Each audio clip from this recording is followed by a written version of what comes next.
السلام علیکم دوستو، ایک نئی ویڈیو کے ساتھ میں ہوں عامر جلال اور آپ دیکھ رہے ہیں عامر جلال خان یوٹیوب چینل۔ دوستو، آج کی اس ویڈیو میں ہم حضرت یوسف علیہ السلام کا پارٹ 2 پڑھیں گے۔ تو دوستو، ویڈیو میں جانے سے پہلے آپ سب دوستوں سے گزارش ہے کہ ویڈیو کو لائک کریں، اپنے فرینڈز کے ساتھ شیئر کریں، اور جن دوستوں نے ابھی تک ہمارا چینل سبسکرائب نہیں کیا ان دوستوں سے گزارش ہے کہ ہمارا چینل سبسکرائب کریں اور ساتھ میں بیل آئیکن پر کلک کر کے آل کے آپشن پر کلک کریں تاکہ ہماری ہر نئی انفارمیٹیو ویڈیو کی اپڈیٹ آپ تک پہنچ سکے۔ تو چلیے دوستو، آج کی یہ ویڈیو شروع کرتے ہیں۔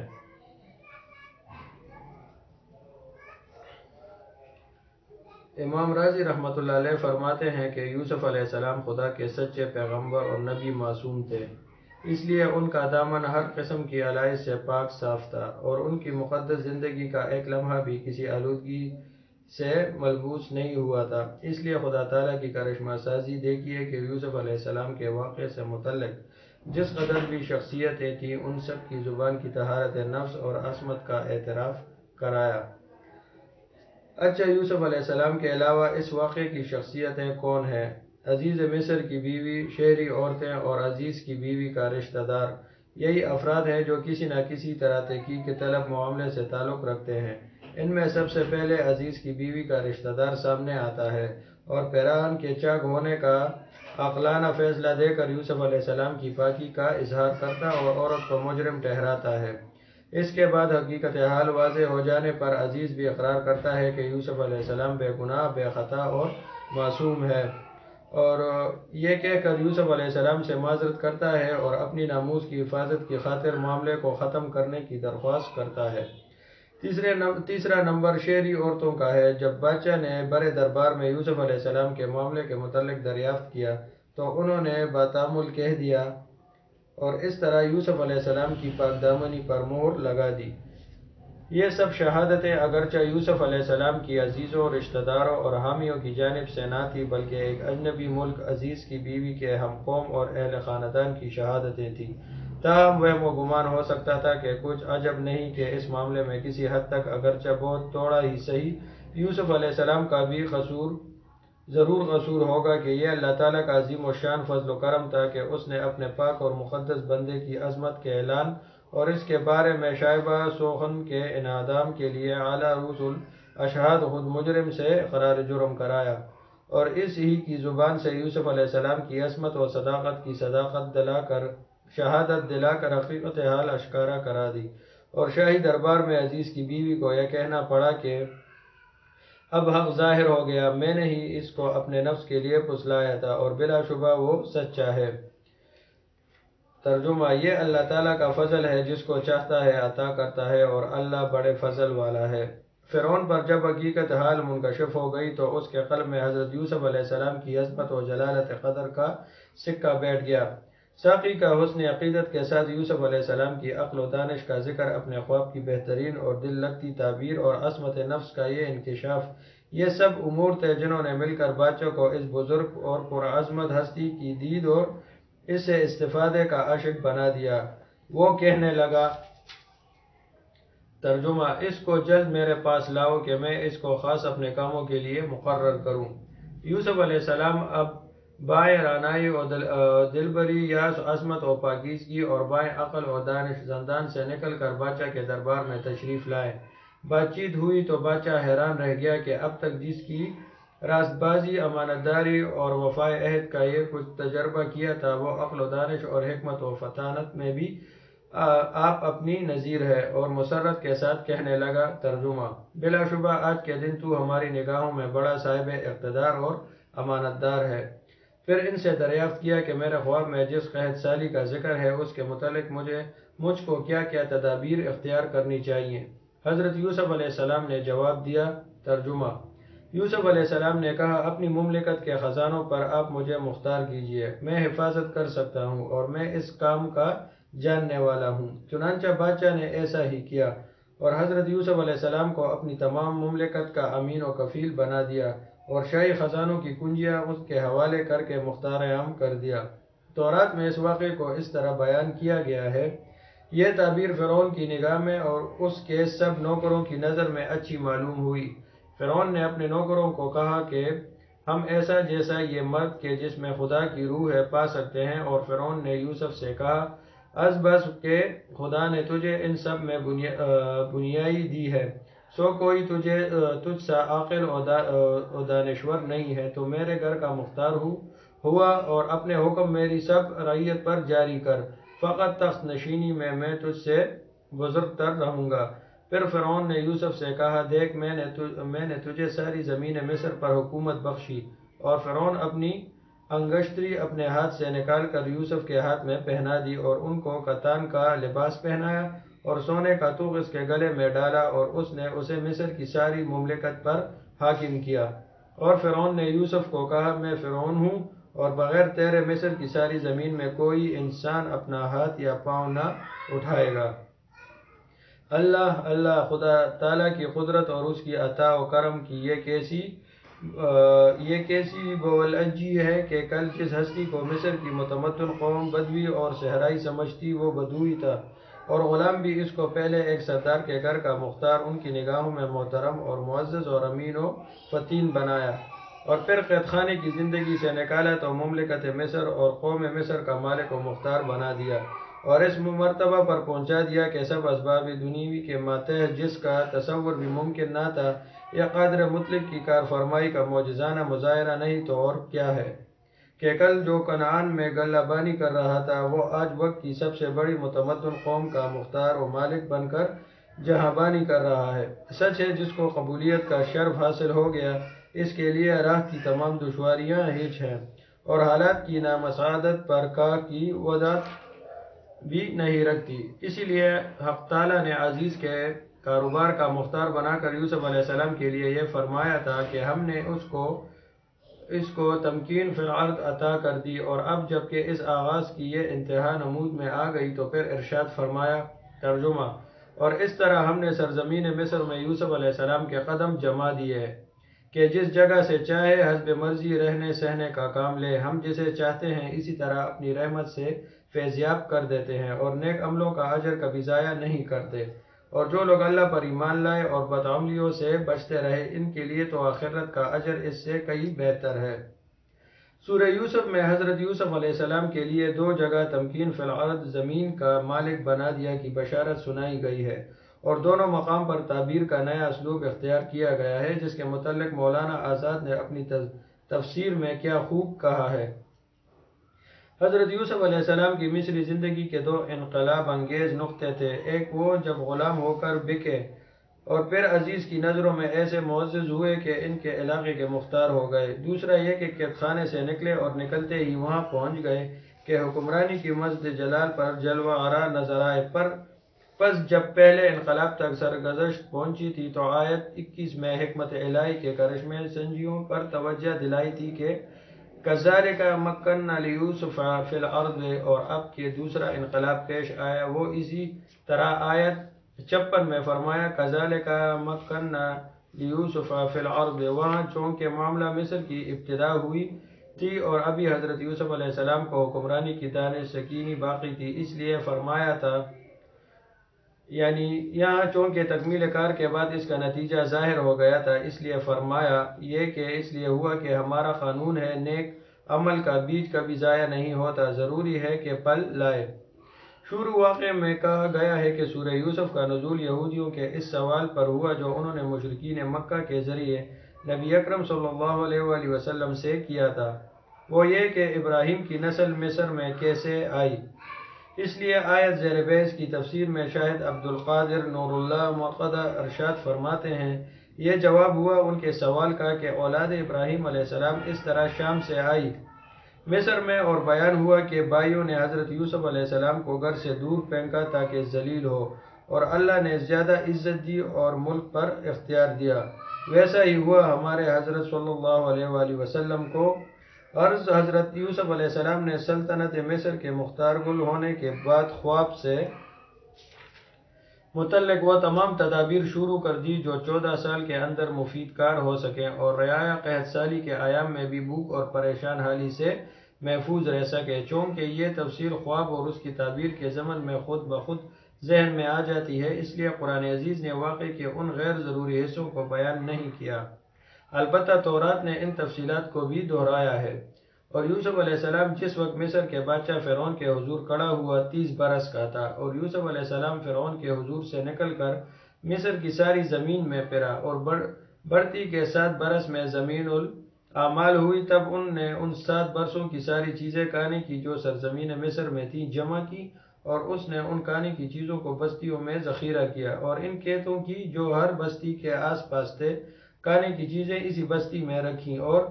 یوسف علیہ السلام نے غلہ بہت کثرت سے، جیسے دریا کی ریت، ایسا کہ وہ حساب کرنے سے باز رہا، جمع کیا، کیونکہ وہ بے حساب تھا۔ اور 7 برس سستی کے جو زمین مصر میں تھے آخر ہوئے، اور گرانی کے 7 برس جیسے کہ یوسف علیہ السلام نے کہا تھا آنے شروع ہوئے، اور سب زمین میں گرانی ہوئی۔ مصر کی ساری زمین میں روٹی تھی۔ پھر جب ساری زمین مصر بھوک سے ہلاک ہونے لگی تو خلق روٹی کے لیے فرعون کے آگے چلائے۔ فرعون نے سب مصریوں کو کہا کہ یوسف علیہ السلام کے پاس جاؤ، وہ جو تمہیں کہے سو کرو۔ اور تمام روئے زمین پر کال تھا، اور یوسف علیہ السلام نے ذخیرہ کے کتے کھول کے مصریوں کے ہاتھ بیچے، اور مصر کی زمین میں کال بہت بڑا، اور سارے ملک مصر میں مول لینے آئے، کیونکہ سب ملکوں میں سخت کالی تھا۔ جب یعقوب علیہ السلام نے دیکھا کہ مصر میں غلہ ہے، تب یعقوب علیہ السلام نے اپنے بیٹوں سے کہا کہ تم کیوں ایک دوسرے کو تاکتے ہو؟ دیکھو، میں نے سنا ہے کہ مصر میں غلہ ہے، تم وہاں جاؤ اور وہاں سے ہمارے لیے مول لو، تاکہ ہم جئیں اور مرے نہیں۔ غرض جب قحط سالی کا زمانہ شروع ہوا تو مصر اور اس کے قریب و جوار کے علاقے میں بھی سخت کال پڑا، اور کنعان میں خاندان یعقوب علیہ السلام بھی اس سے محفوظ نہ رہ سکا۔ جب حالت نزاکت اختیار کر گئی تو حضرت یعقوب علیہ السلام نے صاحبزادوں سے کہا کہ مصر میں عزیز مصر نے اعلان کیا ہے کہ اس کے پاس غلہ محفوظ ہے، تم سب جاؤ اور غلہ خرید کر لاؤ۔ چنانچہ باپ کے حکم کے مطابق یہ کنعانی قافلہ عزیز مصر سے غلہ لینے کے لیے مصر روانہ ہوا۔ خدا کی قدرت دیکھیے کہ برادران یوسف علیہ السلام کا یہ قافلہ اسی بائی سے غلہ لینے چلا ہے جس کو اپنے خیال میں وہ کسی مصری گھرانے کا معمولی اور گمنام غلام بنا چکے تھے، مگر اس یوسف علیہ السلام فروش قافلہ کو کیا معلوم کہ وہ کل کا غلام آج مصر کے تخت و تاج کا مختار مالک اور مختار کل ہے، اور اس کو اسی کے سامنے عرض حال کرنا ہے۔ بہرحال کنعان سے چلے اور مصر جا پہنچے، اور جب دربار یوسفی میں پیش ہوئے تو یوسف علیہ السلام نے ان کو پہچان لیا، اور کیوں نہ پہچانتے، رنگ دنگ، بول چال، لب و لہجہ، نقش و صورت اور ساری ادائیں یوسف علیہ السلام کی جانی پہچانی تھی۔ البتہ وہ یوسف علیہ السلام کو نہ پہچان سکے، اور کس طرح پہچانتے؟ کل جو چھوٹا سا بچہ تھا آج وہ تقریباً 40 سال تجربہ کار انسان ہے۔ نقشہ اور رنگ اور بول چال سے کچھ شبہ بھی کرتے تو کس طرح؟ ان کے وہم و گمان میں بھی یہ بات نہیں آ سکتی تھی کہ یوسف علیہ السلام اور تخت شاہی، مگر یہ واقعہ تھا، حقیقت تھی، اور اپنے برگزیدہ بندے کے ساتھ رب العالمین کا وہ معاملہ تھا جو صفحہ دنیا پر ثبت ہو کر رہا۔ ترجمہ۔ اور پھر ایسا ہوا کہ قحط سالی کے زمانے میں یوسف علیہ السلام کے بھائی غلہ خریدنے مصر سے آئے، اور جب یوسف علیہ السلام کے پاس پہنچے تو انہوں نے فوراً ان کو پہچان لیا، اور وہ یوسف علیہ السلام کو نہ پہچان سکے۔ تورات کا بیان ہے کہ برادران یوسف علیہ السلام پر جاسوسی کا الزام لگایا گیا، اور اس طرح ان کو یوسف علیہ السلام کے سامنے حاضر ہو کر بالمشافہ گفتگو کرنے کا موقع ملا۔ غرض حضرت یوسف علیہ السلام نے والد حقیقی اور گھر کے حالات کو خوب قریت کر پوچھا، اور آہستہ آہستہ سب کچھ معلوم کر لیا، اور پھر ان کو حسب مرضی غلہ بھر دیا، اور ساتھ یہ بھی کہہ دیا کہ قحط اس قدر سخت ہے کہ تم کو دوبارہ یہاں آنا پڑے گا، اس لیے یاد رکھو کہ اب کے مرتبہ اگر تم اپنے چھوٹے بھائی بنیامین کو ساتھ نہ لائے، جس کے متعلق تم نے مجھ سے کہا ہے کہ اس کا بھائی یوسف علیہ السلام گم ہو گیا ہے، تو اس لیے تمہارا باپ اس کو کسی طرح جدا نہیں کرتا، اور تم کو ہرگز غلہ نہیں ملے گا۔ ترجمہ۔ اور جب یوسف علیہ السلام نے ان کا سامان مہیا کر دیا تو کہا اب کہ آنا تو اپنے سوتیلے بھائی بنیامین کو بھی ساتھ لانا، تم نے اچھی طرح دیکھ لیا ہے کہ میں تمہیں غلہ پوری تول دیتا ہوں اور باہر سے آنے والوں کے لیے بہتر مہمان نواز ہوں، لیکن اگر تم اسے میرے پاس نہ لائے تو پھر یاد رکھو نہ تو تمہارے لیے میرے پاس خرید و فروخت ہوگی اور نہ تم میرے پاس جگہ پاؤ گے۔ برادران یوسف علیہ السلام نے کہا کہ ہم اپنے والد سے کہیں گے کہ اور ہر طرح ترغیب دیں گے کہ وہ بنیامین کو ہمارے ساتھ یہاں بھیجنے پر راضی ہو جائے۔ پھر جب وہ چلنے لگے اور یوسف علیہ السلام سے رخصت ہونے آئے تو انہوں نے اپنے نوکروں کو حکم دیا کہ خاموشی کے ساتھ ان کے کجادوں میں ان کو وہ پونجی بھی رکھ دو جو انہوں نے غلے کی قیمت کے نام سے دی ہے، تاکہ جب گھر جا کر اس کو دیکھیں تو عجب نہیں کہ پھر دوبارہ واپس آئیں۔ جب یہ قافلہ کنعان واپس پہنچا تو انہوں نے اپنی تمام سرگشت اپنے باپ یعقوب علیہ السلام کو سنائی اور ان سے کہا کہ مصر کے والی نے صاف صاف ہم سے کہہ دیا ہے کہ اس وقت تک یہاں نہ آنا اور نہ غلے کی خرید کا دھیان کرنا جب تک کہ اپنے سوتیلے بھائی بنیامین کو ساتھ نہ لاؤ، لہذا تم کو چاہیے کہ اس کو ہمارے ساتھ کر دو، ہم اس کے ہر طرح نگہبان اور محافظ ہیں۔ حضرت یعقوب علیہ السلام نے فرمایا کہ تم پر اسی طرح اعتماد کروں جس طرح اس کے بھائی یوسف علیہ السلام کے معاملے میں کر چکا ہوں، اور تمہاری حفاظت ہی کیا، خدا ہی سب سے بہتر حفاظت کرنے والا ہے اور اس سے بڑھ کر کوئی رحم کرنے والا نہیں ہے۔ ترجمہ: یعقوب علیہ السلام نے کہا، کیا میں تم پر اس بنیامین کے بارے میں ایسا ہی اعتماد کروں جیسا اس سے پہلے اس کے بھائی یوسف علیہ السلام کے بارے میں کر چکا ہوں؟ سو اللہ ہی بہترین حفاظت کرنے والا ہے اور وہی سب سے بڑھ کر رحم کرنے والا ہے۔ اس گفتگو سے فارغ ہونے کے بعد اب انہوں نے اپنا سامان کھولنا شروع کیا، دیکھا تو ان کی پونجی انہی کو واپس کر دی گئی ہے۔ یہ دیکھ کر وہ کہنے لگے، اے باپ، اس سے زیادہ اور کیا ہم کو چاہیے؟ دیکھیے، غلہ بھی ملا اور ہماری پونجی بھی جو کی تو لوٹا دی گئی، اس نے تو ہم سے قیمت بھی نہ لی۔ اب ہمیں اجازت دے کہ ہم دوبارہ اس کے پاس جائیں اور گھر والوں کے لیے رزق لائیں اور بنیامین کو بھی ہمارے ساتھ بھیج دیں، ہم اس کی پوری حفاظت کریں گے اور ایک اون کا بوجھ اور زیادہ لائیں گے، کیونکہ یہ غلہ جو پہلے ہم لائے تھے توڑا ہے۔ اور تورات میں ہے کہ برادران یوسف علیہ السلام اور حضرت یعقوب علیہ السلام پونجی کو دیکھ کر ڈر گئے تھے، نہ کہ معلوم اب کیا نئی آفت آئے، مگر واقعات کی ترتیب اور حضرت یوسف علیہ السلام کے طرز عمل کے پیش نظر جس کا ذکر قرآن اور تورات دونوں میں یکساں طور پر کیا گیا ہے، یہی صحیح ہے۔ جو قرآن عزیز نے بیان کیا ہے، برادران یوسف علیہ السلام خود اپنے ہاتھ سے غلے کی قیمت ادا کر چکے تھے، لین دین کے بعد ہی قافلہ کو روانگی کی اجازت ملی تھی۔ پھر ہر ایک بھائی کے کجاوا میں سے علیحدہ علیحدہ اس طرح قیمت کی واپسی ہر عقل مند کے لیے یہی رہنمائی کرتی ہے کہ جس طرح ولی مصر نے دوران قیام میں ہمارا اعزاز کیا، اسی طرح یہ پونجی بھی اس نے واپس کر دی اور منت و احسان سے بچانے کے لیے اس کا اظہار بھی مناسب نہ سمجھا۔ بہرحال یوسف علیہ السلام نے فرمایا، میں بنیامین کو ہرگز تمہارے ساتھ نہیں بھیجوں گا جب تک تم اللہ کے نام پر مجھ سے عہد نہ کرو، اور وہ یہ کہ جب تک ہم خود نہ گیر لیے جائیں اور ہر طرح مجبور نہ کر دیے جائیں، ہم ضرور اس کو تیرے پاس صحیح و سلامت لوٹائیں گے۔ جب ان سب نے متفق ہو کر باپ کے سامنے اس کا پختہ عہد کیا اور ہر طرح اطمینان دلایا، تب حضرت یعقوب علیہ السلام نے فرمایا کہ یہ جو کچھ ہوا محض اسباب ظاہری کی بنا پر ہے، ورنہ کیا تم اور کیا تمہاری حفاظت اور کیا ہم اور کیا ہمارا عہد، ہم سب کو اپنے اس معاملے کو خدا کی نگہبانی میں دینا چاہیے۔ ترجمہ: یعقوب نے کہا، ہم نے جو قول و قرار کیا ہے اس پر اللہ نگہبان ہے۔ عہد و پیمان کے بعد برادران یوسف علیہ السلام کا قافلہ دوبارہ کنعان سے مصر کو روانہ ہو رہا ہے اور اس مرتبہ بنیامین بھی ہمراہ ہے۔ حضرت یعقوب علیہ السلام نے رخصت کرتے وقت نصیحت فرمائی کہ دیکھو، سب ایک ہی دروازے سے مصر میں داخل نہ ہونا بلکہ متفرق دروازوں سے شہر میں داخل ہونا، اور یہ بھی فرمایا کہ اس نصیحت کا مقصد یہ نہیں ہے کہ تم اپنی تدابیر پر مغرور ہو بیٹھو، کیونکہ میں تمہیں کسی ایسی بات سے ہرگز نہیں بچا سکتا جو اللہ تعالیٰ کے حکم سے ہونے والی ہو۔ فرما روائی تو صرف اللہ تعالیٰ ہی کے لیے ہے، میں نے اسی پر بھروسہ کیا اور تمام بھروسہ کرنے والوں کو اسی پر بھروسہ کرنا چاہیے۔ اس لیے میں نے جو کچھ کہا ہے وہ صرف احتیاطی تدابیر کے طور پر ہے، اور خدا پر بھروسہ اور یقین کے ساتھ اسباب ظاہری کو احتیاطی تدابیر کے لیے استعمال کرنا خدا پرستی کے خلاف نہیں ہے۔ علماء تفسیر عام طور پر حضرت یعقوب علیہ السلام کی اس نصیحت کی وجہ یہ بتاتے ہیں کہ عزیز مصر حضرت یوسف علیہ السلام نے چونکہ پہلی مرتبہ ان کا کافی اعزاز کیا تھا اور یہ قافلہ خاص شان کے ساتھ یوسف علیہ السلام کی دعوت پر مصر میں داخل ہو رہا ہے، تو کہیں ایسا نہ ہو کہ مصری ان سے حسد کرنے لگے اور یہ ان کی تکلیف کا باعث بن جائے۔ لیکن بعض مفسرین اور مورخین اس کی وجہ دوسری بتلاتے ہیں۔ وہ کہتے ہیں کہ تورات سے اس قدر ثابت ہو چکا ہے کہ پہلی مرتبہ برادران یوسف علیہ السلام پر جاسوسی کا گمان کیا جا چکا تھا، اور اگرچہ یوسف علیہ السلام نے یہ الزام نہ لگایا ہو لیکن مصریوں نے ضرور ان پر شبہ کیا تھا، اور حضرت یعقوب علیہ السلام بیٹیوں کی زبانی پوری تفصیل سن چکے تھے۔ لہذا انہوں نے سوچا کہ اگر 11 نوجوان اس کروفر سے ایک ساتھ شہر میں داخل ہوں گے تو کہیں ایسا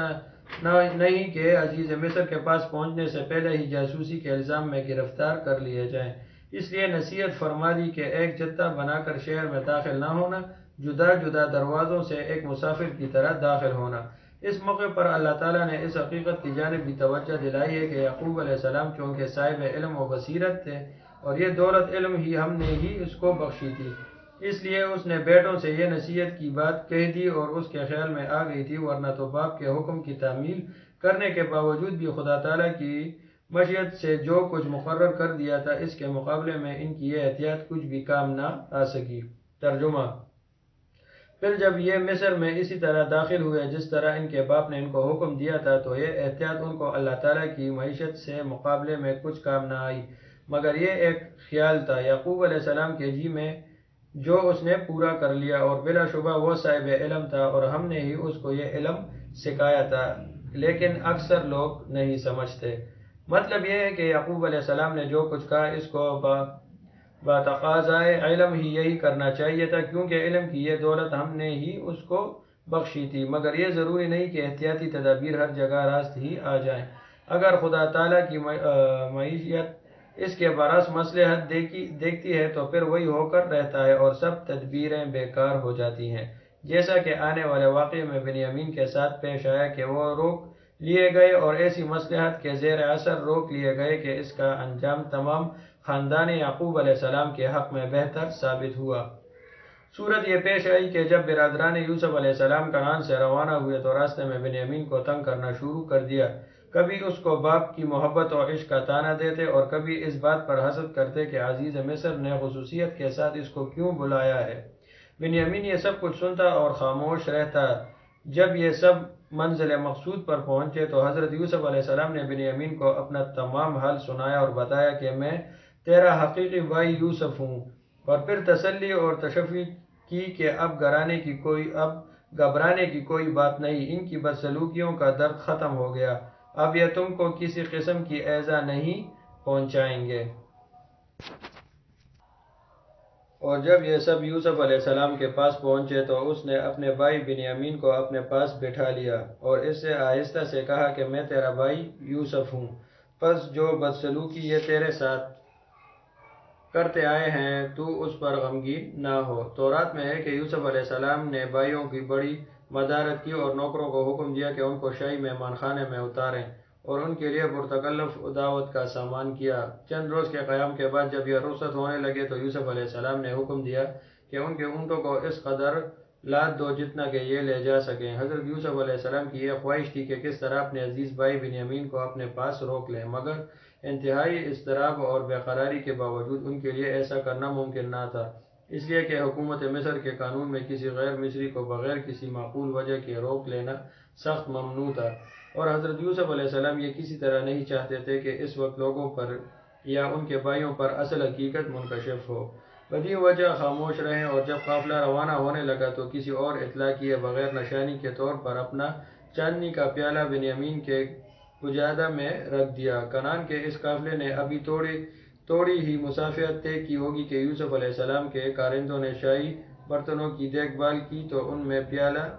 ندار پایا، سمجھے کہ شاہی محل میں کنعانیوں کے سوا دوسرا کوئی نہیں آیا، اس لیے انہوں نے ہی یہ چوری کی ہے۔ فوراً دوڑے اور چلائے، قافلے والوں ٹھہرو، تم چور ہو۔ برادران یوسف کارندوں کی طرف متوجہ ہو کر کہنے لگے، ہم کو خواہ مخواہ کیوں الزام لگاتے ہو؟ آخر معلوم تو ہو کہ تمہاری کیا چیز گم ہو گئی ہے۔ کارندے کہنے لگے کہ بادشاہ کا پیالہ گم ہو گیا ہے، اور ان میں سے ایک نے آگے بڑھ کر کہا کہ جو شخص اس چوری کا پتہ لگا دے گا اس کو ایک اونٹ غلہ انعام میں ملے گا، اور میں اس بات کا ضامن ہوں۔ برادران یوسف علیہ السلام نے کہا، خدا علیم ہے کہ ہم مصر میں فساد اور شرارت کی غرض سے نہیں آئے، اور تم جانتے ہو کہ ہم اس سے پہلے بھی غلہ لینے آ چکے ہیں، ہم میں چوری کی قطعی عادت نہیں ہے۔ کارندوں نے کہا، اچھا، جس کے پاس سے یہ چوری نکلے اس کی سزا کیا ہونی چاہیے؟ انہوں نے جواب دیا کہ وہ خود آپ اپنی سزا سزا ہے، یعنی وہ تمہارے حوالے کر دیا جائے گا تاکہ وہ اپنے جرم کی پاداش میں پکڑا جائے، اور ہم اپنے یہاں ایسی زیادتی کرنے والوں کو یہی سزا دیا کرتے ہیں۔ کارندوں نے یہ جواب سنا تو پہلے دوسرے بھائیوں کی بوریوں کی تلاشی لی، اور جب ان میں پیالہ نہ نکلا تو آخر میں بنیامین کی خورجی کی تلاشی لی اور پیالہ موجود تھا۔ انہوں نے وہ پیالہ نکال لیا اور قافلے کو واپس لوٹا کر عزیز مصر یوسف علیہ السلام کی خدمت میں معاملے کو پیش کیا۔ حضرت یوسف علیہ السلام نے معاملے کی نوعیت کو سنا تو دل میں بے حد مسرور ہوئے اور خدا تعالیٰ کی کارسازی پر شکر ادا کیا کہ جس بات کے لیے وہ بے قرار تھا کہ کس طرح بنیامین میرے پاس رک جائے اور وہ میرے ہاتھوں کسی طرح نہ بن پڑے، اس کو قادر مطلق نے اس حکمت کے ساتھ پورا کر دیا، اور یہ سوچ کر قطعی خاموش رہے اور یہ ظاہر نہیں فرمایا کہ یہ پیالہ میں نے خود بنیامین کی خورجی میں اپنی نشانی کے طور پر رکھ دیا تھا۔ ادھر بنیامین بھی جو کہ قبل ہی اپنے برادر بزرگ یوسف علیہ السلام سے واقف ہو چکا تھا، اس واقعے کو مرضی کے مطابق پا کر خاموش رہا۔ برادران یوسف علیہ السلام نے جب یہ دیکھا تو ان کی حسدانہ رگ بڑک اٹھی، اور انہوں نے یہ جھوٹ بولنے کی جرت کی کہ اگر بنیامین نے یہ چوری کی ہے تو تعجب کا مقام نہیں ہے، اس سے پہلے اس کا بھائی یوسف علیہ السلام بھی چوری کر چکا ہے۔ حضرت یوسف علیہ السلام نے یہ دیکھ کر بھی کہ میرے منہ پر ہی جھوٹ بول رہے ہیں، ضبط سے کام لیا اور راز فاش نہ کیا، اور دل میں کہنے لگے تمہارے لیے سب سے بری جگہ ہے اور کہ تم ایسا جھوٹا الزام لگا رہے ہو، اور جو کچھ تم بیان کرتے ہو اللہ تعالیٰ اس کی حقیقت کا خوب جاننے والا ہے، یا خود انہی سے مخاطب ہو کر فرمایا جیسا کہ بعض مفسرین کی تفسیر سے ظاہر ہوتا ہے، یعنی ان کو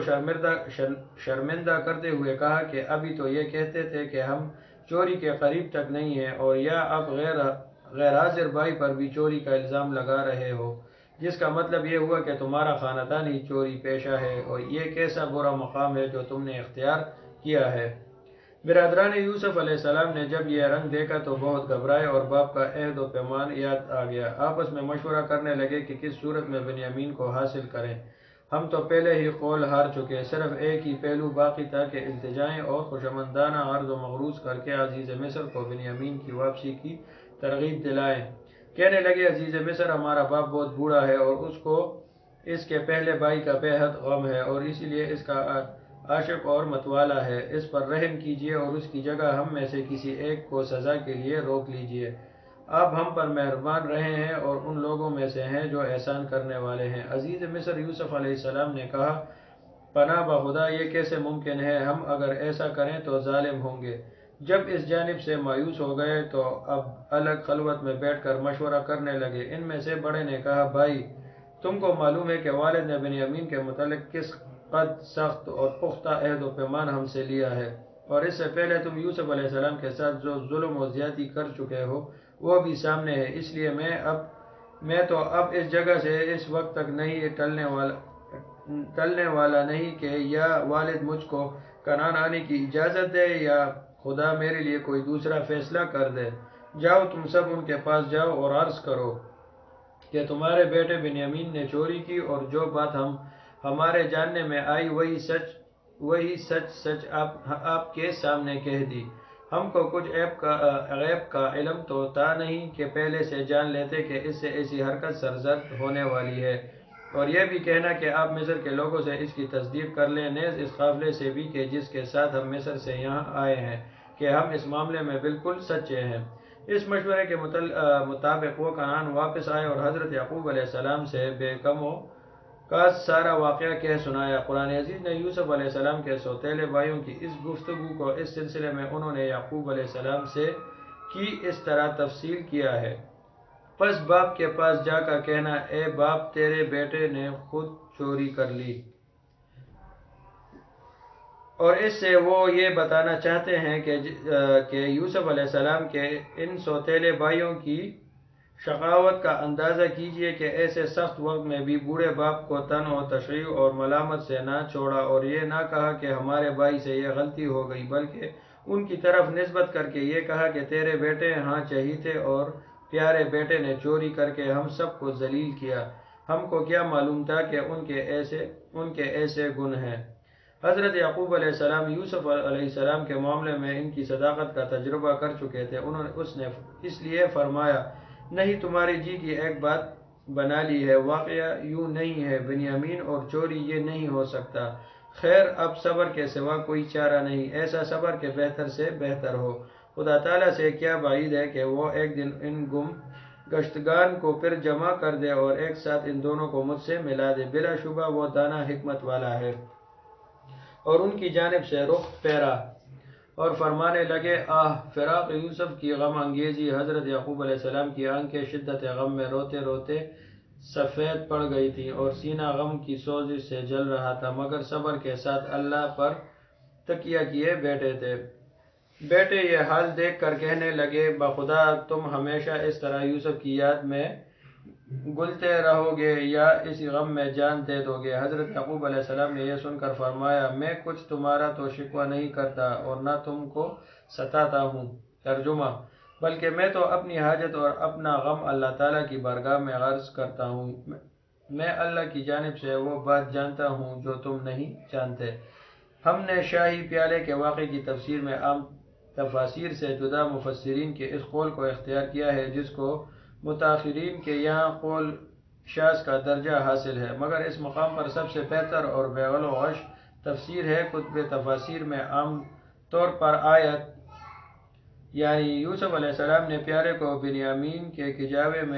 میں حضرت یوسف علیہ السلام کے اس قول کی یہ وجہ بیان کی ہے کہ وہ چونکہ بنیامین کو روکنا چاہتے تھے اور مصر کا قانون اس کی اجازت نہ دیتا تھا، اس لیے انہوں نے یہی سمجھ کر یہ پیالہ رکھ دیا تھا کہ اس طرح بنیامین چور بن جائے گا اور میں اس کو روک سکوں گا۔ اور پھر آیت میں پکارنے والی شخصیت بھی یوسف علیہ السلام ہی کو بتاتے ہیں، اور اس طرح جب ان پر جھوٹ کا الزام عائد ہونے لگتا ہے تو اس کو توریہ سے تعبیر کر کے ان کی معصوم شخصیت کو اس الزام سے بری کرتے ہیں، حالانکہ قرآن عزیز کے اسلوب بیان میں کوئی ایسا اشارہ تک موجود نہیں ہے جس سے حضرت یوسف علیہ السلام کی شخصیت پر جھوٹ کا شبہ بھی ہو سکتا ہو یا توریہ کہنے کی ضرورت پیش آتی ہو۔ یہ معنی کہ کسی محمود اور نیک مقصود کی خاطر توریہ بری اور معیوب بات نہیں ہے بلکہ اچھی بات ہے، لیکن یہ کہنے والے اس کو قطعی بھول جاتے ہیں کہ معاملہ ہمارا تمہارا یا صالحین اور یا ابرار کا نہیں ہے بلکہ خدا کے پیغمبر اور رسول کا معاملہ ہے۔ ان کی اخلاقی زندگی کا معیار اس قسم کی اصلاحی تعبیروں سے بہت بلند اور برتر ہے، اور وہ اپنی نیک خواہشات میں بھی عظمیت کی بلندی کو ہاتھ سے نہیں جانے دیتے۔ پھر کیا ضرور کہ ایسا موقع پر جہاں قرآن عزیز کا اسلوب بیان مجبور نہ کرتا ہو اور احادیث صحیحہ ان کی تائید نہ کرتی ہوں، خواہ مخواہ ان کی جانب ایسی بات منسوب کی جائے جس کے درست کرنے اور پیغمبرانہ معصومیت کو محفوظ رکھنے کے لیے توریہ کی پناہ لینی پڑے۔ اس مقام پر قرآن عزیز میں حضرت یوسف علیہ السلام کا صرف یہ عمل مذکور ہے کہ انہوں نے شاہی پیمانہ چاندی کے کٹورے کو بنیامین کے خورجی میں رکھ دیا تاکہ بھائی کے پاس ایک نشانی رہے۔ ترجمہ، اس یوسف نے اپنے بھائی بنیامین کی کجاوے میں کٹورا رکھ دیا۔ اس کے بعد حضرت یوسف علیہ السلام کو کوئی ذکر نہیں بلکہ تمام گفتگو کا معاملہ بھائیوں اور کارندوں کے درمیان دائر نظر ہے۔ ترجمہ، پھر پکارا پکارنے والے نے، اے قافلہ والو تم تو البتہ چور ہو۔ وہ کہنے لگے ان کی جانب منہ کر کے، تمہاری کیا چیز گم ہو گئی؟ وہ کارندے بولے، ہم نہیں پاتے بادشاہ یوسف علیہ السلام کا پیمانہ یعنی کٹورا، اور جو کوئی اس کو لائے اس کو ملے ایک اون کا بوجھ غلہ، اور میں ہوں اس کا ضامن۔ وہ بولے، خدا کی قسم تم کو معلوم ہے کہ ہم شرارت کرنے کو نہیں آئے ملک مصر میں، ورنہ ہم کبھی چور تھے۔ اور کارندے بولے، پھر کیا سزا ہے اس کی اگر تم نہیں جھوٹے؟ کہنے لگے، اس کی سزا یہ ہے کہ جس کے اسباب میں سے ہاتھ آئے وہی اس کے بدلے میں جائے، ہم یہی سزا دیتے ہیں ظالموں کو۔ ان تمام مرحلے کے بعد یہ معاملہ قانونی طور پر عزیز مصر یوسف علیہ السلام کے سامنے پیش ہوا اور ان کی تلاشی لی گئی تو بنیامین کے کجاوے میں چاندی کا وہ پیالہ موجود تھا۔ ترجمہ، پھر یوسف علیہ السلام نے ان کی خورجیاں دیکھنی شروع کی اپنے بھائی کی نرجی سے پہلے، آخر میں وہ برتن نکلا اپنے بھائی کی خرجی سے۔ اس تفصیل کے بعد اللہ تعالیٰ اپنے احسان و اکرام کا ذکر کرتا ہے اور بتاتا ہے کہ یوسف علیہ السلام جس بات کے لیے بے قرار تھے اور مصری قانون کے تحت ان کو نہیں کر سکتے تھے، ہم نے اپنی خفیہ تدبیر سے ان کا سامان وہم پہنچایا۔ ترجمہ: یوں خفیہ تدبیر کر دی ہم نے یوسف کے لیے، وہ ہرگز نہ لے سکتا تھا اپنے بھائی بنیامین کو اس بادشاہ مصر کے طریقے کے مطابق، مگر یہ کہ اللہ تعالیٰ ہی چاہے ہم درجے بلند کرتے ہیں جس کے چاہیں، اور ہر جاننے والے سے اوپر جاننے والا ہے۔ پس اس قدر صاف اور واضح بات کی ایسی تشریح کس لیے کی جائے کہ جس میں یوسف علیہ السلام کے کلام کو طوریہ پر محلول کرنے کی ضرورت پڑے، اور کیوں نہ وہ مانی لیے جائیں کہ جس سے نہ کوئی شبہ پیدا ہو اور نہ اس کے لیے تاویلات کی ضرورت پیش آئے۔ بہرحال حضرت یوسف علیہ السلام نے اپنے بیٹوں سے فرمایا، دیکھو ایک مرتبہ پھر مصر جاؤ اور یوسف علیہ السلام اور اس کے بھائی کی تلاش و جستجو کرو، اور خدا کی رحمت سے نا امید و مایوس نہ ہو، اس لیے کہ خدا کی رحمت سے نا امیدی کافروں کا شیوا ہے۔ ترجمہ: اے میرے بیٹوں، مصر جاؤ اور یوسف اور اس کے بھائی کا سراغ لگاؤ، اور اللہ کی رحمت سے نا امید نہ ہو، بلا شبہ اللہ کی رحمت سے کافروں کے سوا کوئی نا امید نہیں ہوتا۔ حضرت یعقوب علیہ السلام نے بنیامین کے ساتھ یوسف کا بھی نام لیا، حالانکہ بظاہر اس مقام پر ان کی سراغ کا کوئی جوڑ نہیں لگتا۔ معلوم ہوتا ہے کہ اب حضرت حق نے یعقوب علیہ السلام کے غم اور دکھ کی زندگی ختم کرنے کا ارادہ کر لیا، اور یعقوب علیہ السلام کو یہ اشارہ کر دیا کہ بنیامین کے اس قصے میں یوسف علیہ السلام کی ملاقات کا راز بھی محفوظ ہے، اور تب ہی تو یوسف علیہ السلام کے پیغام بشارت آنے پر جس کی تفصیل آنے والی ہے، انہوں نے یہ ارشاد فرمایا، کیا میں نے تم سے نہیں کہا تھا کہ میں اللہ کی جانب سے وہ کچھ جانتا ہوں جو تم نہیں جانتے؟ غرض برادران یوسف علیہ السلام نے کچھ تو باپ کے اصرار پر، اور کچھ اس لیے کہ واقعی قحط کی شدت انتہائی درجے پر پہنچی ہوئی تھی اور غلہ کا آس پاس نام و نشان نہ تھا، تیسری بار پھر مصر کا ارادہ کیا، اور جب دربار شاہی میں پہنچے تو کہنے لگے، اے عزیز، ہم کو اور ہمارے گھر والوں کو قحط نے سخت پریشانی میں ڈال دیا ہے، اور اس مرتبہ ہم پونجی بھی بہت توڑی لائے ہیں، یہ حاضر ہے، اب معاملہ خرید و فروخت اور لین دین کا نہیں ہے، ہم سے قیمت ادا نہیں ہو سکتی، اس لیے تیری خدمت میں ہمارا یہ درخواست ہے کہ ازراہ کرم ہم کو غلہ کی پوری تول دیجیے، اور ہمیں ضرورت مند سمجھ کر اپنی جانب سے احسان فرمائیے،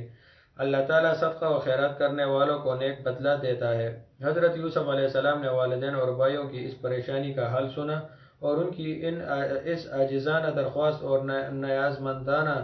طلب کی مجبور کن حالت پر غور کیا تو دل بھر آیا، اور اب ضبط نہ ہو سکا کہ خود کو چھپائیں اور راز ظاہر نہ ہونے دے، آخر فرمانے لگے۔ ترجمہ: کیوں جی، تم جانتے ہو تم نے یوسف اور اس کے بھائی کے ساتھ کیا معاملہ کیا جبکہ تم جہالت میں سرشار تھے۔ بھائیوں نے اس موقع پر غیر متوقع گفتگو سنی تو چونکے اور لب و لہجے پر غور کر کے ایک دم ان کو کچھ خیال آیا اور کہنے لگے۔ ترجمہ: انہوں نے کہا، کیا تو واقعی یوسف ہی ہے؟ یعنی اس حیرانی اور پریشانی میں تھے کہ ہم عزیز مصر کے دربار میں کھڑے ہیں، اس سے باتیں کر رہے ہیں، یہ بے مول یوسف کا ذکر کیسا؟ صورت، شکل اور گفتگو کے طرز و انداز کو اب دوسری نیت سے دیکھا تو یوسف علیہ السلام کی شکل نگاہ کے سامنے پھر گئی، اور سمجھ گئے کہ بے شک یہ یوسف علیہ السلام ہے، مگر حالت موجودہ کے پیش نظر قدرتی طور پر یہ جرأت نہیں کی کہ یہ کہیں اٹھیں کہ تو یوسف علیہ السلام ہے، بلکہ ایسے موقع کی مناسبت لب و لہجے سے کہنے لگے کہ کیا آپ واقعی یوسف علیہ السلام ہی ہیں؟ حضرت یوسف علیہ السلام نے فرمایا۔ ترجمہ: ہاں، میں یوسف ہوں، اور یہ بنیامین میرا مال جایا بھائی ہے۔ اللہ تعالیٰ نے ہم پر احسان کیا، اور جو شخص بھی برائیوں سے بچے اور مصیبتوں میں ثابت قدم رہے تو اللہ تعالیٰ نیک لوگوں کا اجر ضائع نہیں کرتا۔ اب برادران یوسف علیہ السلام کے پاس ندامت، شرمساری، خفت اور اعتراف خطا و جرم کے سوا کیا تھا؟ یوسف علیہ السلام کی تباہی اور بربادی کے لیے اپنے تمام بےہودگیوں کا نقشہ آنکھوں کے سامنے پھر گیا، اور جب ان پر یہ حقیقت اشکارا ہو گئی کہ جس کو کل کنعان کے کنویں میں پھینک کر آئے تھے وہ آج عزیز مصر بلکہ مصر کے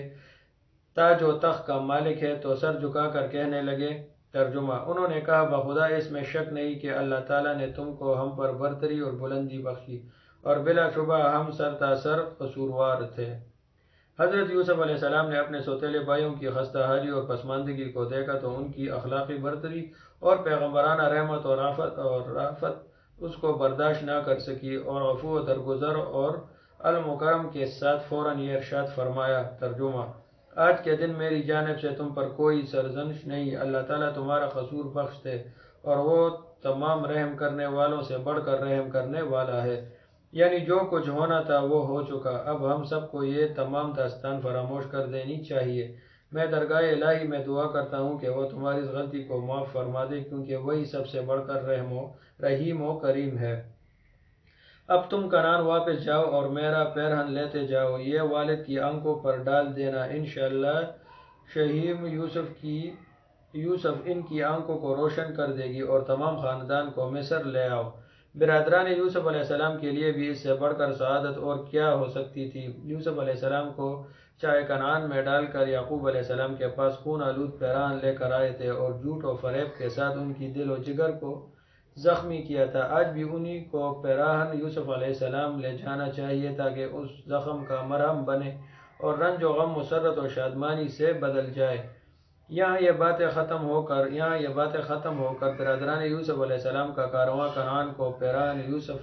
لے کر چلا تو ادھر خدا کے برگزیدہ پیغمبر یعقوب علیہ السلام کو وحی الہی نے شمیم یوسف علیہ السلام سے مہکا دیا۔ فرمانے لگے، اے خاندان یعقوب، اگر تم یہ نہ کہو کہ بڑھاپے میں اس کی عقل ماری گئی ہے تو میں یقین کے ساتھ کہتا ہوں کہ مجھ کو یوسف علیہ السلام کی مہک آ رہی ہے۔ وہ سب کہنے لگے، بخدا تم تو اپنے اسی پرانے حبت میں پڑے ہو، یعنی اس قدر عرصہ گزر جانے کے بعد بھی، جبکہ یوسف علیہ السلام کا نام و نشان بھی باقی نہیں رہا، تمہیں یوسف علیہ السلام ہی کی رٹ لگی ہوئی ہے۔ کنعان کا قافلہ بخیریت تمام پہنچ گیا اور برادران یوسف علیہ السلام نے حضرت یوسف علیہ السلام کے ارشاد کے مطابق ان کا پیراہن یعقوب علیہ السلام کی آنکھوں پر ڈال دیا اور یعقوب علیہ السلام کی آنکھیں فوراً روشن ہو گئیں اور وہ فرمانے لگے، دیکھو میں نہ کہتا تھا کہ میں اللہ کی جانب سے وہ بات جانتا ہوں جو تم نہیں جانتے۔ ترجمہ: پھر جب بشارت دینے والا آ پہنچا تو اس نے پیراہن یوسف علیہ السلام کو یعقوب علیہ السلام کے چہرے پر ڈال دیا، پس اس کی آنکھیں روشن ہو گئی، یعنی بینائی لوٹ آئی۔ یعقوب علیہ السلام نے کہا کہ میں تم سے نہ کہتا تھا کہ میں اللہ کی جانب سے وہ بات جانتا ہوں جو تم نہیں جانتے۔ برادران یوسف علیہ السلام کے لیے یہ وقت بہت کٹن تھا۔ شرم اور ندامت میں غرق سر جھکائے ہوئے بولے، اے باپ، آپ خدا کی جناب میں ہماری گناہوں کی مغفرت کے لیے دعا فرمائیے، کیونکہ اب یہ تو ظاہر ہی ہو چکا کہ بلا شبہ ہم سخت خطا کار اور قصوروار ہیں۔ حضرت یعقوب علیہ السلام نے فرمایا، ترجمہ: ان قریب میں اپنے رب سے تمہارے لیے مغفرت کی دعا کروں گا، بلا شبہ وہ بڑا بخشنے والا، رحم کرنے والا ہے۔ مفسرین کہتے ہیں کہ برادران یوسف علیہ السلام نے مصر میں اپنی خطا کا اعتراف کرتے ہوئے یوسف علیہ السلام سے بھی مغفرت کی دعا کی استدعا کی تھی اور کنعان میں اپنے والد یعقوب علیہ السلام سے بھی یہی درخواست کی، مگر حضرت یوسف علیہ السلام نے تو اسی وقت ان کی بات منظور کر لی اور یغفر اللہ لکم کہہ دیا، یعنی حضرت یعقوب علیہ السلام نے یہ نہیں کہا کہ بلکہ سوف استغفر لکم کہہ کر صرف توقع ہی دلائی۔ اس فرق کی وجہ کیا ہے؟ اور پھر حسب ذیل دو جواب دیتے ہیں۔ نمبر 1، برادران یوسف علیہ السلام کی ان تمام خطا کاریوں کا معاملہ براہ راست حضرت یوسف علیہ السلام سے تعلق رکھتا تھا اور حضرت یعقوب علیہ السلام سے بالواسطہ، اس لیے کہ حضرت یوسف علیہ السلام نے اخلاق کریمانہ کی راہ سے اسی وقت ان کا اطمینان کر دیا، مگر حضرت یعقوب علیہ السلام نے یہ سمجھ کر کہ چونکہ اس معاملے کا تعلق یوسف علیہ السلام سے ہے، اس لیے ان کی مرضی بھی معلوم کر لینا ضروری ہے، اس طرح جواب دیا کہ توقع اور امید تک بات رہے اور ساتھ ہی اپنی طبیعت کا رجحان بھی ظاہر کر دیا اور ان کی خواہش یہی ہے کہ اللہ تعالیٰ تمہاری ان خطا کاریوں کو معاف کر دے۔ نمبر 2، حضرت یوسف علیہ السلام نوجوان تھے، اس لیے ان کے کریمانہ وصف میں حزم و احتیاط کا پہلو نہ تھا، انہوں نے فوراً معاف کر دیا، مگر حضرت یعقوب علیہ السلام تجربہ کار، محتاط اور پھر باپ تھے، اس لیے چاہتے تھے کہ بیٹوں کا امتحان کرے کہ ان کا یہ انفعال اور ندامت کا اظہار محض وقتی اور ہنگامی ہے اور صرف دفع الوقتی کے لیے ہے، یا اب ان کی طبیعت میں حقیقی ندامت اور شرمساری کا جذبہ پیدا ہو چکا ہے اور یہ واقعی اپنی خطا پر صداقت سے نادم ہے۔ اس لیے ان کو بالکل مایوس بھی نہیں کیا اور رجحان طبیعت کا اظہار کرتے ہوئے صرف توقع اور امید تک ہی معاملے کو چھوڑ دیا۔ خاندان یعقوب علیہ السلام مصر میں۔ غرض حضرت یعقوب علیہ السلام اپنے سب خاندان کو لے کر مصر روانہ ہو گئے۔ تورات میں اس واقعے کی تفصیل ان الفاظ میں بیان کی گئی ہے، اور یہی ذکر فرعون کے گھر میں سنا گیا کہ یوسف کے بھائی آئے اور اس سے فرعون اور ان کے اس کے چاکر بہت خوش ہوئے اور فرعون نے یوسف کو کہا کہ اپنے بھائیوں کو کہ تم یہ کام کرو، اپنے جانور لا دو اور جاؤ اور کنعان کی سرزمین میں جا پہنچو اور اپنے باپ اور اپنے گھرانے کو لو اور مجھ پاس آؤ، اور میں تم کو مصر کی سرزمین کی اچھی چیزیں دوں گا اور تم اس سرزمین کی تحائف کھاؤ گے۔ اب تجھے حکم ملا تو ان کو کہ تم یہ کرو کہ اپنے لڑکوں اور اپنی جوڑوں کے لیے مصر کی زمین سے کاریاں لے جا ڈالو اور اپنے باپ کو لے آؤ اور اپنے اسباب کا کچھ افسوس نہ کرو، کیونکہ مصر کی ساری زمین کی خوشی تمہارے لیے ہے۔ اور اسرائیل کے فرزندوں نے یہی کیا، اور یعقوب علیہ السلام اپنی نسل سمیت مصر میں آیا، وہ اپنے بیٹوں اور اپنے بیٹوں کے بیٹوں کو جو اس کے ساتھ تھے، اور اپنے بیٹیوں اور اپنے بیٹوں کی بیٹیوں کو اور اپنے سب نسل کو اپنے ساتھ مصر میں لایا۔ سو وہ سب جو یعقوب علیہ السلام کے گھرانے کے تھے وہ مصر میں آئے، 70 جانیں تھیں۔ جب حضرت یوسف علیہ السلام کو اطلاع ہوئی تو ان کے والد خاندان سمیت شہر کے قریب پہنچ گئے تو وہ فوراً استقبال کے لیے باہر نکلے۔ حضرت یعقوب علیہ السلام جب مدت دراز کے بچھڑے ہوئے لخت جگر کو دیکھا تو سینے سے چمٹا لیا، اور جب یہ مسرت افزا اور رخت آمیز ملاقات ہو چکی تو حضرت یوسف علیہ السلام نے والد سے عرض کیا کہ اب آپ عزت اور احترام اور امن و حفاظت کے ساتھ شہر میں تشریف لے چلیں۔ اس وقت مصر کا دارالسلطنت رامسیس تھا اور وہ جشن کا شہر کہلاتا تھا۔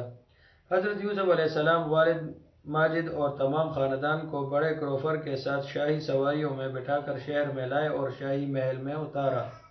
جب ان تمام باتوں سے فراغت پائی تو اب ارادہ کیا کہ درباریں منعقد کریں تاکہ مصریوں کا بھی بزرگ باپ اور خاندان سے تعارف ہو جائے اور تمام درباری ان کے عزت اور احترام سے آگاہ ہو جائیں۔ دربار منعقد ہوا، تمام درباری اپنی مقررہ نشستوں پر بیٹھ گئے۔ یوسف علیہ السلام کے حکم سے ان کے والدین کو تخت شاہی پر جگہ دی گئی اور باقی تمام خاندان نے حسب مراتب نیچے جگہ پائی۔ جب یہ سب انتظامات مکمل ہو گئے تب حضرت یوسف علیہ السلام شاہی محل سے نکل کر تخت شاہی پر جلوہ افروز ہوئے۔ اسی وقت تمام درباری حکومت کے دستور کے مطابق تخت کے سامنے تعظیم کے لیے سجدے میں گر پڑے۔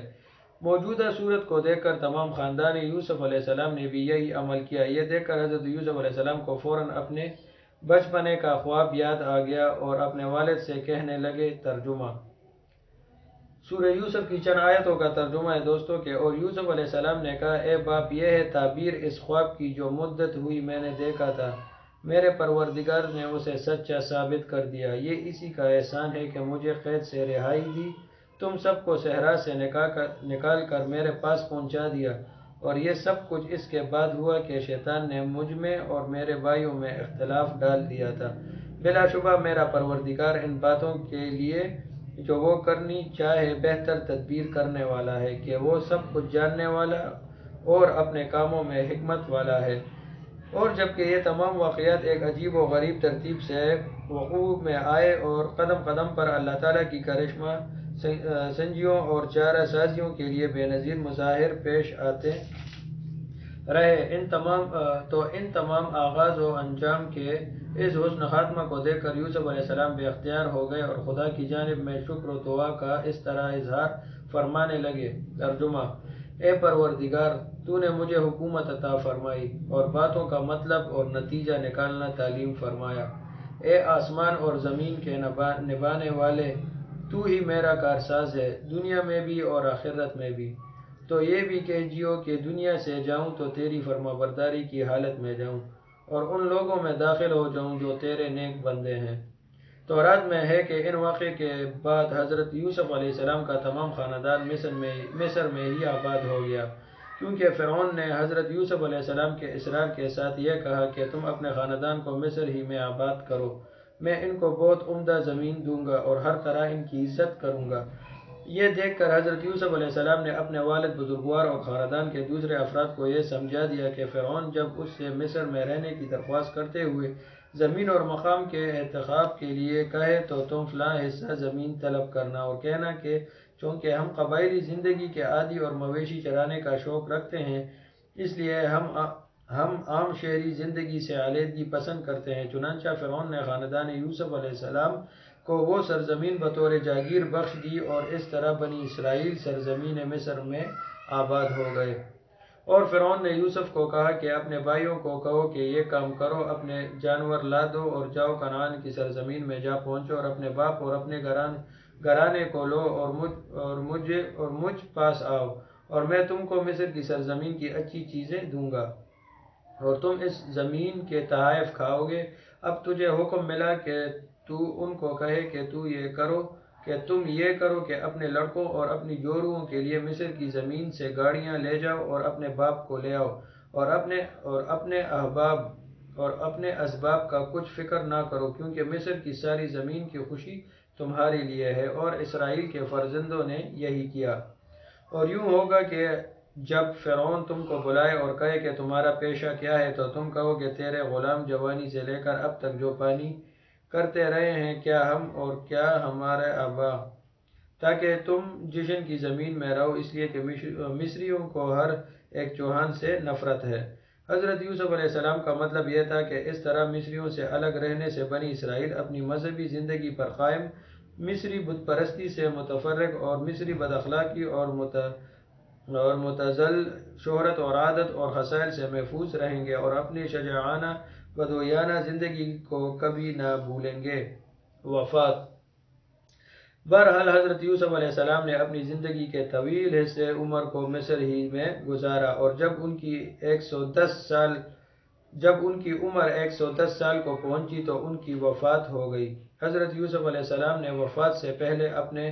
خاندان والوں سے یہ عہد لیا کہ وہ مجھ کو مصر کی سرزمین میں نہ دفن کریں گے، بلکہ جب خدا کا یہ وعدہ پورا ہو کہ بنی اسرائیل دوبارہ فلسطین یعنی آباء و اجداد کی سرزمین میں واپس ہوں تو میری ہڈیاں وہیں لے جا کر سپرد خاک کرنا۔ چنانچہ انہوں نے وعدہ کیا، اور جب حضرت یوسف علیہ السلام کا انتقال ہو گیا تو ان کو حنوط ممی کر کے تابوت میں محفوظ رکھ دیا۔ اور جب موسیٰ علیہ السلام کے زمانے میں بنی اسرائیل مصر سے نکلے تو اس تابوت کو بھی ساتھ لیتے گئے اور آباء و اجداد کی سرزمین میں لے جا کر سپرد خاک کر دیا۔ ہم ہی کہتے ہیں کہ یوسف علیہ السلام کی قبر بلاتا میں ہے، جو فلسطین کے علاقے نابلس کا ایک گاؤں ہے۔ یہ قبر ایک درخت کے نیچے ہے اور تورات میں ہے۔ اور یوسف علیہ السلام اور اس کے باپ کے گھرانے نے مصر میں سکونت کی، اور یوسف علیہ السلام 110 برس جیا۔ اور یوسف علیہ السلام نے افرائیم کے لڑکے جو تیسری پشت تھے دیکھی، اور منسی کے بیٹے مکیر کے بیٹے بھی یوسف علیہ السلام کے گھٹنوں پر پھالے گئے۔ اور یوسف علیہ السلام نے اپنے بھائیوں سے کہا، میں مرتا ہوں، اور خدا یقیناً تم کو اس سرزمین میں جس کی بابت اس نے ابراہیم اور اسحاق اور یعقوب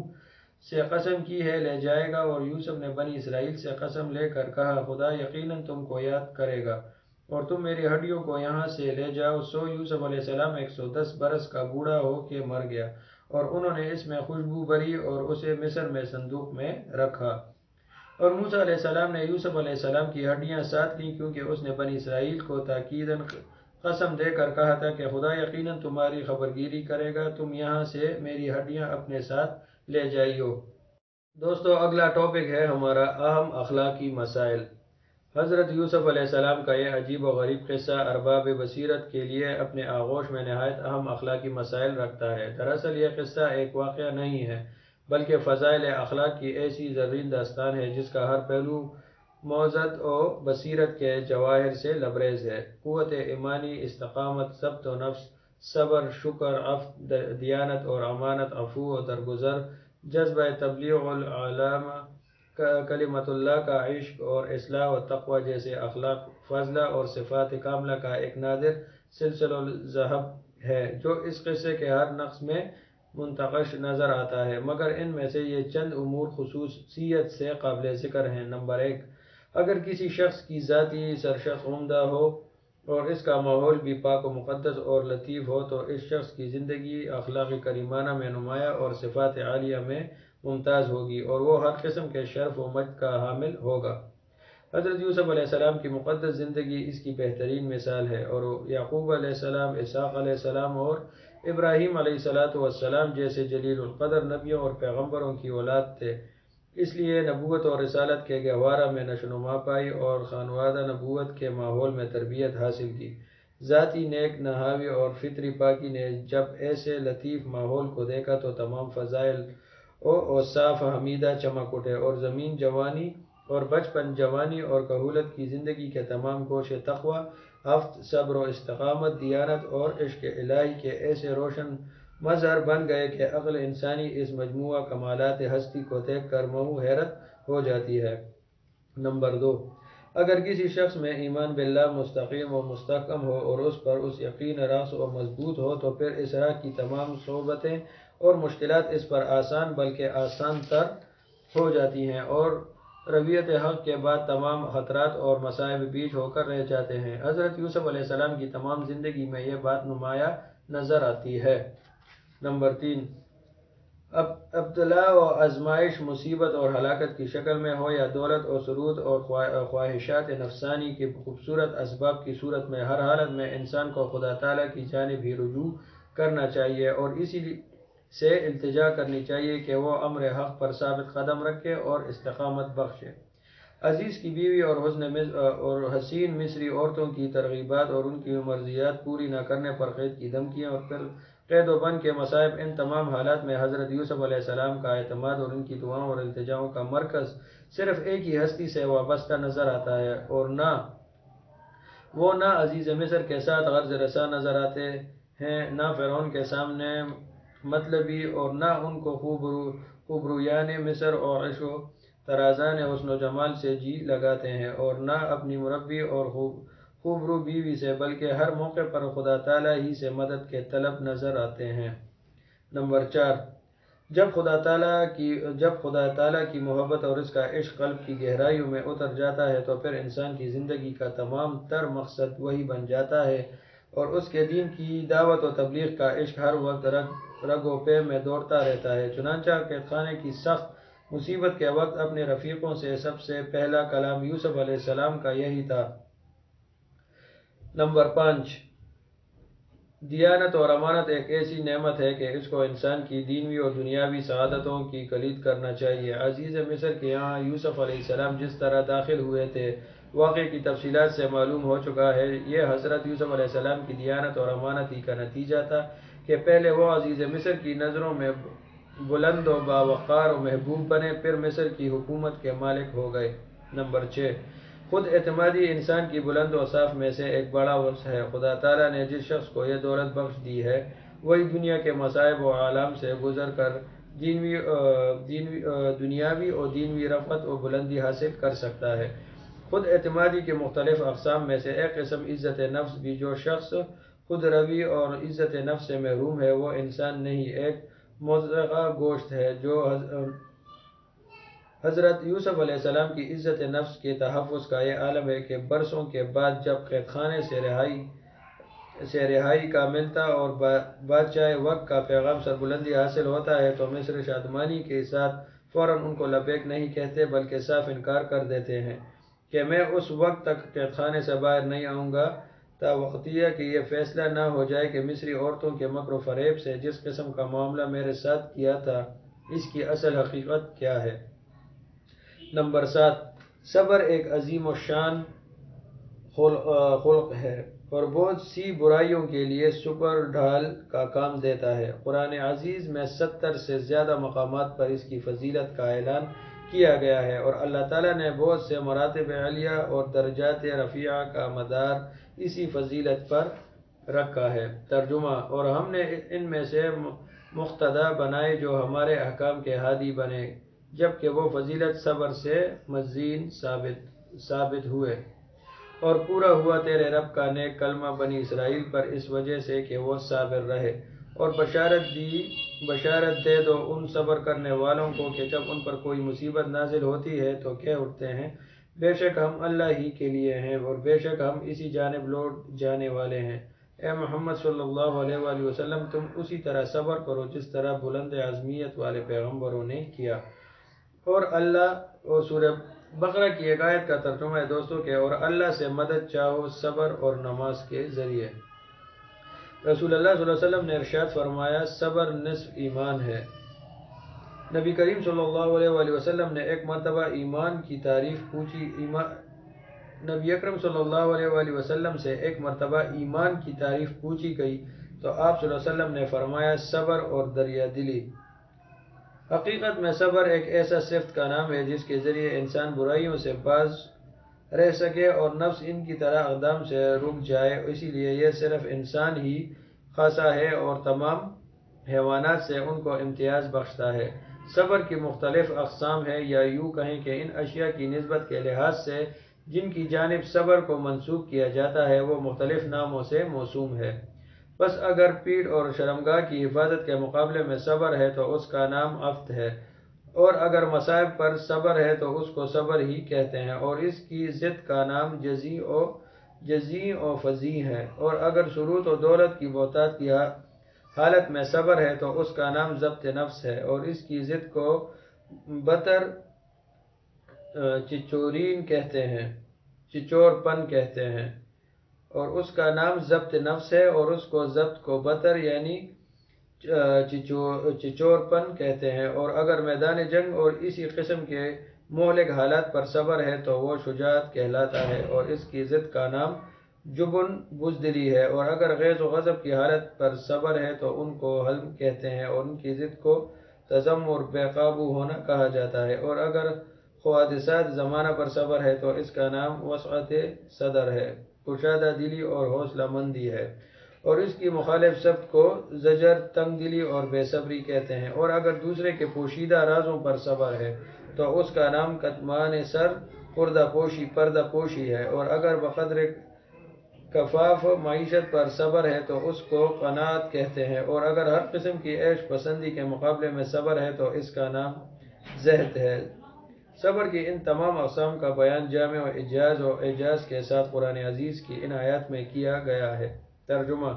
اور ہر قسم کی مصیبتوں اور مضرتوں اور میدان جنگ کی ہولناکیوں میں صبر کرنے والے یہی دراصل صادق ہیں اور یہی متقی اور پرہیزگار ہیں۔ اللہ تعالیٰ نے حضرت یوسف علیہ السلام کو صبر و رضا کے ان تمام مراحل میں وہ کمال عطا فرمایا تھا جن کو مثل اعلیٰ کہا جاتا ہے۔ مثلاً نمبر 1، برادران یوسف علیہ السلام کی ایذا رسانیوں پر صبر۔ نمبر 2، آزاد ہونے کے باوجود غلام بن جانے اور ایسے ملک اور ایسی قوم کے ہاتھوں میں فروخت ہو جانے پر صبر جو معاشرت اور معیشت میں بھی مخالف اور دین و ایمان میں بھی دشمن تھی۔ نمبر 3، عزیز مصر کی بیوی اور مصری عورتوں کی پرفریب ترغیبات پر صبر۔ نمبر 4، قید خانے کے مصائب پر صبر۔ نمبر 5، عزیز مصر کی تمام دولت و ثروت کے وکیل بن جانے پر صبر، یعنی خدا کی شکر گزاری کا اظہار اور شیخی سے پرہیز۔ نمبر 6، مملکت مصر کے حاکم مطلق ہونے پر صبر، یعنی ظلم، کبر، شیخی سے پرہیز۔ ہر دو حالتوں میں قناعت اور زید کی زندگی کو ترجیح۔ نمبر 8، ایذا رسوائیوں کی ندامت کے وقت اختیار صبر، یعنی وسعت قلب کا ثبوت۔ نمبر 9، اخلاق حسنہ میں شکر بھی بہترین خلق ہے، اس لیے کہ یہ اخلاق الہیہ میں سے بلند خلق ہے۔ قرآن عزیز میں ہے، انسانی اوصاف میں شکر ایسی صفت کا نام ہے جس کے ذریعے منعم حقیقی کی نعمت کا اعتراف کیا جائے اور اس پر مسرت و شادمانی کا اظہار ہو، اور محسن منعم کے مرغوب و پسندیدہ طریقے پر استعمال کیا جائے۔ قرآن عزیز میں ہے، سورہ بقرہ کی ایک آیت کا ترجمہ ہے کہ وہ آیت کچھ یوں ہے دوستو کہ فاذکرونی اذکرکم واشکروا لی ولا تکفرون، بس تم مجھ کو یاد کرو میں تم کو یاد کروں گا، اور تم میرا شکر کرو اور ناشکری نہ کرو۔ سورہ ابراہیم کی ایک آیت کا ترجمہ ہے کہ اللہ تم پر عذاب نہ لائے گا اگر اس کے شکر گزار اور اس پر ایمان والے رہے۔ اگر تم شکر گزار ہو تو تمہاری نعمتوں میں اضافہ کرتے رہیں گے، مگر افسوس یہ ہے کہ انسانی دنیا میں حقیقی شکر گزار اور سپاس گزار بہت ہی کم ہیں۔ ترجمہ: اور میرے بندوں میں حقیقی شکر گزار بہت کم ہیں۔ لیکن حضرت یوسف علیہ السلام کو اللہ تعالیٰ نے یہ صرف بھی بدرجہ کمال عطا فرمائی تھی۔ ان کی زندگی کے حالات پڑھو اور اندازہ کرو کہ کس طرح جگہ جگہ شکر اور سپاس گزاری کا مظاہرہ نمایاں نظر آتا ہے، خصوصاً ختم قصہ پر ان کی جو دعا مذکور ہے اور ان کے اس صفت کو اور زیادہ نمایاں کرتی ہے۔ ترجمہ: اے پروردگار، بلا شبہ تم نے مجھ کو حکومت بخشی اور باتوں کے فیصلے کی سمجھ بوجھ عطا فرمائی۔ اے آسمانوں اور زمین کے پیدا کرنے والے، تو ہی دنیا اور آخرت میں میرا مددگار ہے۔ تو مجھ کو اپنی اطاعت پر موت دیجیو اور صالحین کے زمرے میں شامل کر لیجیو۔ نمبر 10، حسد اور بغض کا انجام حسد اور بغض کرنے والے کے حق میں ہی مضر ہوتا ہے، اور اگرچہ کسی محسود اور مبغوض کو یہی دنیاوی نقصان پہنچ جانا ممکن ہے، لیکن حسد کسی حال میں بھی فلاح نہیں پاتا۔ الہیہ کے تائب ہو جائیں اور حاسدانہ زندگی کو ترک کر دیں۔ برادران یوسف علیہ السلام کے واقعات ہماری آنکھوں کے سامنے ہیں اور ان کا انجام بھی مگر چشم بصیرت شرط ہے۔ نمبر 11، صداقت، دیانت، امانت، صبر اور شکر جیسے صفات عالیہ سے متصف زندگی حقیقی اور کامیاب زندگی ہے، اور اگر انسان میں یہ اوصاف نہیں پائے جاتے تو پھر وہ انسان نہیں بلکہ حیوان ہے، بلکہ اس سے بھی بدتر۔ سورہ بقرہ کی ایک آیت کا ترجمہ ہے کہ یہ متمرد اور سرکش انسان چوپایوں جیسے ہیں، بلکہ ان سے بھی زیادہ گئے گزرے۔ نمبر 12، حضرت یوسف علیہ السلام کے اخلاق کریمانہ اور صفات عالیہ کے مدحت اور منقبت میں سب سے اہم وہ جملہ ہے جو نبی اکرم صلی اللہ علیہ وآلہ وسلم نے ان کے حق میں فرمایا: الکریم بن الکریم بن الکریم بن الکریم، یعنی یوسف علیہ السلام بن یعقوب علیہ السلام بن اسحاق علیہ السلام بن ابراہیم علیہ السلام،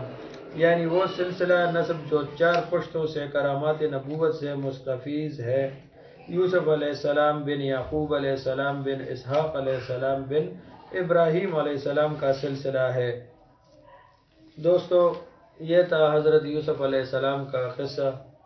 امید ہے اس سے سیکھنے کے لیے بہت کچھ ہے، اس میں سیکھنے کے لیے دوستو، اور اللہ پاک ان پر ہمیں اور آپ کو اور سب مسلمانوں کو عمل کرنے کی توفیق دے۔ اسی دعا کے ساتھ آپ سے اجازت چاہتا ہوں، ملتے ہیں آپ سے نیکسٹ کسی اچھے سے ویڈیو میں۔ اپنا ڈھیر سارا خیال رکھیے۔ السلام علیکم ورحمۃ اللہ وبرکاتہ۔